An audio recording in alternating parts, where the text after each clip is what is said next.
e a queda dos X-Men, quando Charles Xavier se tornou o vilão final.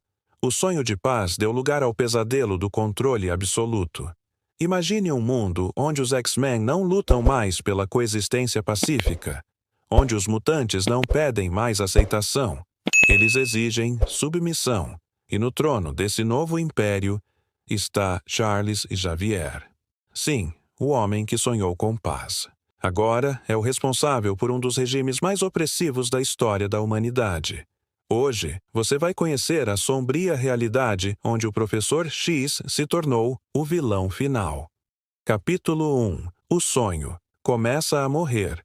O mundo estava em chamas. Genosha havia caído. Novamente, 100.000 mutantes mortos. O ataque foi atribuído a um grupo terrorista antimutante, mas Xavier sabia. Aquilo foi autorizado por governos, pessoas comuns, a sociedade em que ele confiava. Durante o enterro em silêncio, Charlie sentiu algo quebrar dentro de si. Não um osso, algo mais profundo, a esperança. E foi ali, naquele campo de cinzas, que nasceu um novo pensamento. Eles nunca vão nos aceitar. Se a paz exige sacrifícios, então o sacrifício agora será a liberdade deles. Capítulo 2. A ascensão do Conselho Psiônico. Nos meses seguintes, Xavier reuniu um seleto grupo de mutantes telepatas, Emma Frost, Exodus, Quentin Quire e até mesmo a Espectro. Mas ele não os chamou para debater. Os chamou para obedecer. Com seu poder ampliado por Cerebro, Charles criou o Conselho Psiônico Global, uma rede de mutantes conectados telepaticamente que monitorava e influenciava decisões políticas ao redor do mundo. Começaram com sugestões sutis, votos manipulados, diplomatas influenciados, tratados assinados sem plena consciência.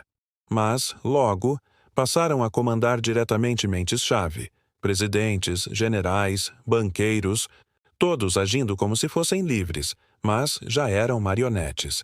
E ninguém percebia. Ou, se percebia, não lembrava depois.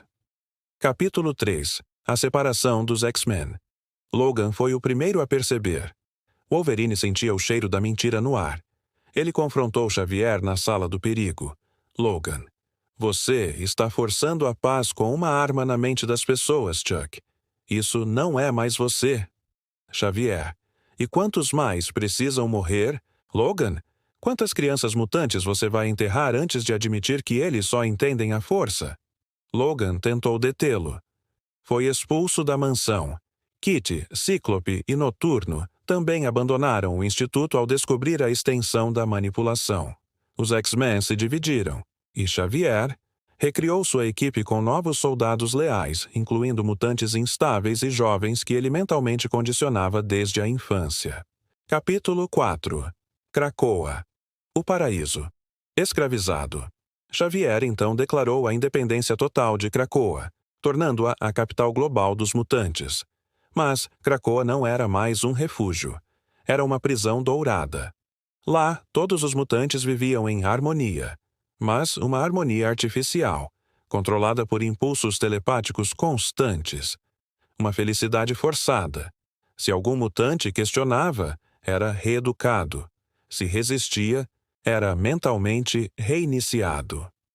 Emma Frost, agora uma sombra de quem foi, servia como conselheira pessoal de Charles, sempre com um sorriso vazio nos lábios. Magneto, sumido.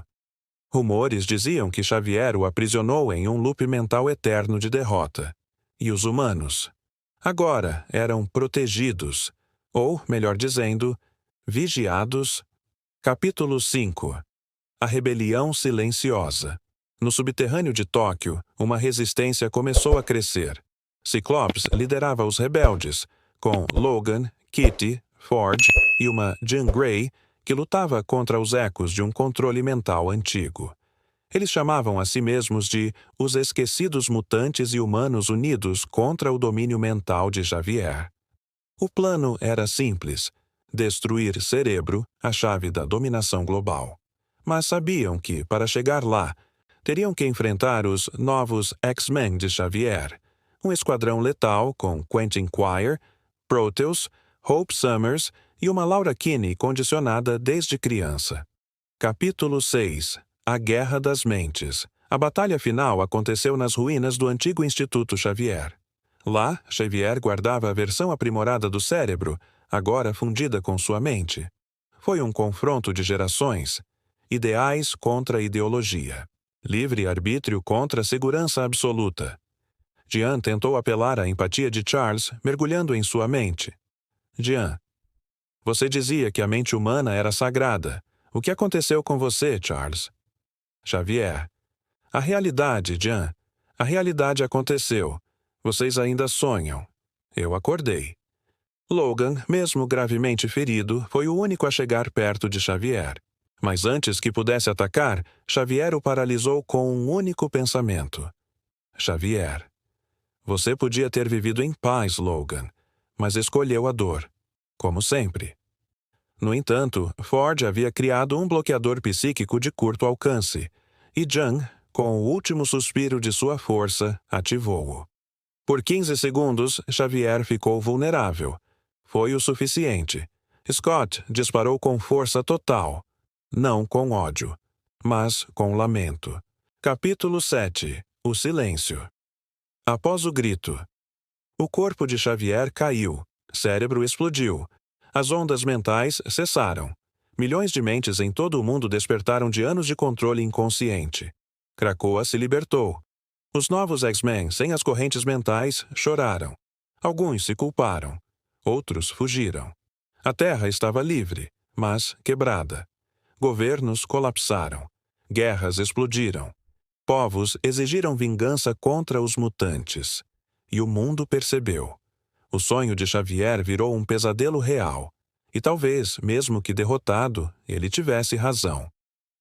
Epílogo. O legado do ditador.